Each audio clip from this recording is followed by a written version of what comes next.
That should not have killed him. Did you see that? 1401.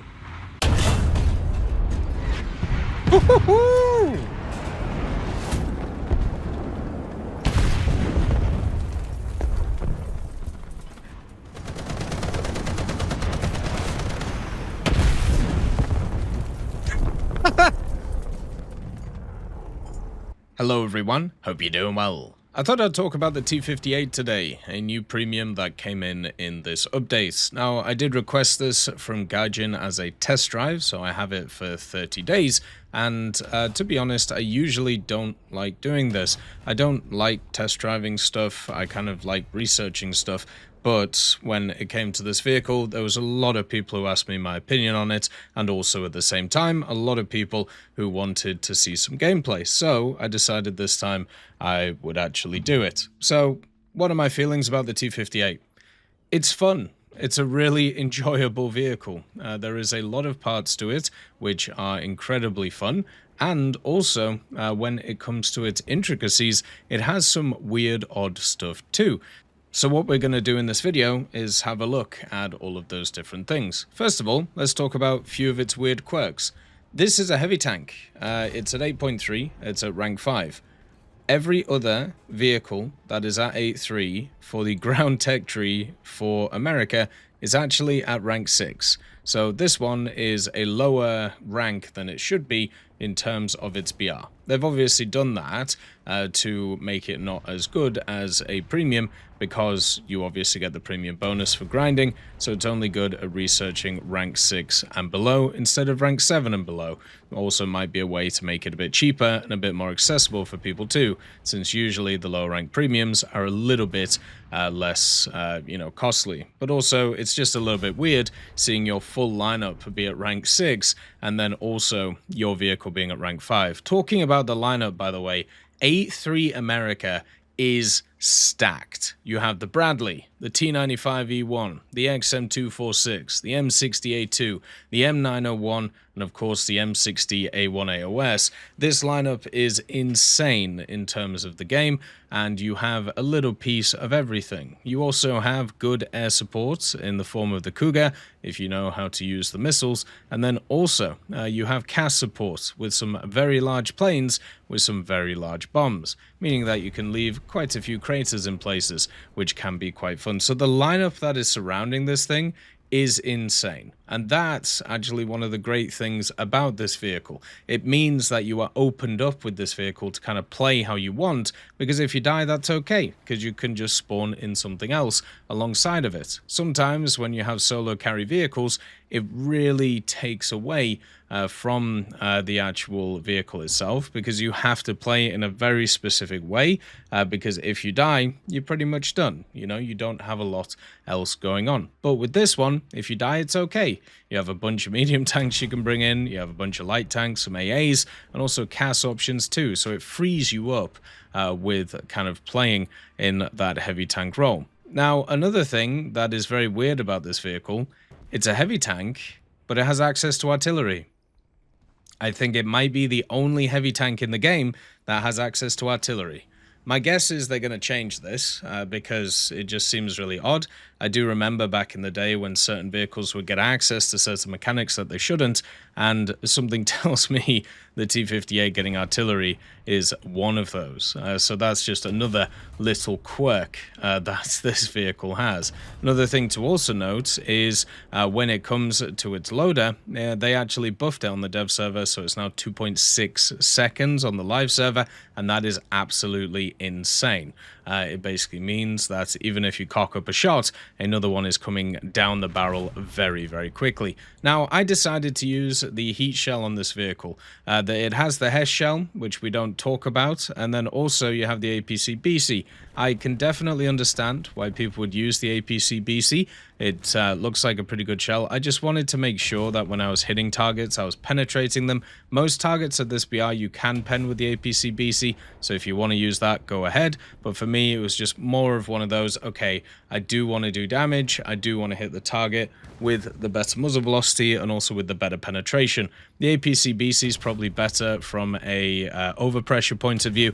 The heat was very weird in terms of it. Half the time it would overpressure, half the time it wouldn't, so it's a little bit more RNG. But the great thing is you have a 2.6 second reload, so if one shot doesn't kill the vehicle, the next one, the follow-up, definitely will. Another thing to also mention is the autoloader on this thing. So a lot of vehicles with their autoloaders are generally bigger than this. What I mean is their autoloader itself is a lot larger. The T58 is pretty small. It only has access to 6 rounds. So you can basically fire 7 rounds because you have one in the chamber before you actually have to, reload at least one of the rounds. So what you want to do with this thing is usually fire off 2, 3, or 4 rounds and then wait for a few more to load into the loader and then go again. This is pretty much the only limiting factor that you have on this vehicle in terms of how to play it, because a lot of the other factors aren't really too much of an issue for this. You don't have any smoke grenades, but that's fine. Your vehicle is designed to fight and to fight hard. It has a really, really good piece of armor on the front of it. This volumetric armor on the turret very much eats a lot more shells than it really should. A lot of people just aim for the gun because they don't know where to pen you, because the only real weak spot on the vehicle is actually below the gun, and that's a very tough shot to hit because guess what? The gun gets in the way. So you do need a good crew in the point of repairing. So you can actually repair that area. An expert crew for that wouldn't be a terrible idea, because yes, you will get your gun knocked out many, many times. Another thing that also is there is people will shoot through your lower glacis, which is completely fine. It happens quite a lot. Your driver will get taken out and your engine will get taken out, but you'll still be able to fire, and also you'll still have enough crew to survive. This thing has a 4-man crew, 3 in the turret and 1 in the base, so even if you get shot in the hull, as long as it's something that doesn't have a ridiculous kind of explosion to it, it generally will be completely fine. So that's another nice point for the vehicle. Another thing to also mention is this is based off the M103 chassis, and if you've ever used the M103, you know how nice it is to have a quite mobile heavy tank. This vehicle actually does go forward at a good click, and also it can reverse. It's definitely not as good at it, so you do have to take advantage of getting into positions early and then hammering with the gun, but generally I think you'll have a good time with that setup. The only other factor that I did find a little bit tough with this machine is actually one which does kind of suck, and it's the vertical guidance. But this is more of a kind of BR issue. There is a lot of vehicles here that have really poor vertical guidance speeds. So the T58 actually has the same vertical guidance speed as the M60A1 AOS. So it has a 4 degrees per second vertical guidance speed, and since this vehicle is a very tall vehicle and does actually rely a lot on getting the gun up and down, it means that you have like an extra second sometimes where getting the gun on target can be a problem. So a lot of people can take advantage of that. I didn't really have any issues with the gun depression or the gun elevation. That's more about kind of setting up the vehicle properly, but I definitely had issues with looking at a target, waiting for the gun to stabilize, and hammering with it. Now, the biggest issue with this vehicle that I ran into isn't actually the vehicle itself. It's the BR range that this is in. 8.0 to 9.0 is awful in terms of having to deal with not just stuff like turn 3s, which, to be honest, we did very good against yesterday, but autocannons. There are millions of AAs that are around this BR, and people literally first spawn them trying to get nukes. So they will first spawn them, try their best to be aggressive, try and find a gap in the enemy, and then just go forward and just keep trying to do that over and over and over again. And a lot of the time, it just doesn't work.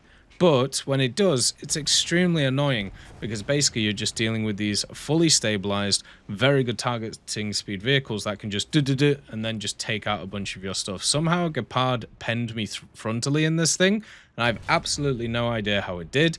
But yeah, it's a problem with the BR range. Another problem with this vehicle is the gun does not have a lot of armor on it, so it can get taken out very easily by these autocannons. So you do have to shoot first, you do have to do that type of thing very quickly. So you've got to be careful of that. But as a general vehicle, I had a fantastic time in this. And as a heavy tank, with access to artillery, it basically just plays like a big old medium and will work very well. Just to give you an idea of how well we did. So yesterday we played 21 battles in it. We were able to research out the M55, and halfway through the Stingray, 76% win rate. So we were winning 3/4 of our battles, 56 ground kills, 1 air kill, and 13 deaths. So that gives you an idea of how good this vehicle felt. And it was really nice. And as I said, I felt free while playing it because the lineup around it is so good. If I died, it didn't matter. So I could play aggressive. I could, maintain the autoloader. I could do what I felt like. And that is why having a premium, which also has a lineup around it, is perfect for this type of vehicle. So if you were considering or thinking about purchasing this thing, I would definitely say it's worth looking at. I had a fantastic time in it, and the lineup with it is just so good too. As always, I hope you have a wonderful day, and I'll see you next time. I'd just like to thank GMG Smiley, CD Beans, Chieftain Mike, EMN3 Galaxy, Tulio Pontecorvo, Brendan Quinn, Carrion Crow, Gus Irenicus, Pyman, Wartinder, Teddy, Daniel Stanton, Martinez, B. Young, Ozzy Panzer, Alan Hacker, Liam Shear, Opium Prime, Lafouche, Sem, Aslan, Uncle Bean, and Derek R. for supporting the channel.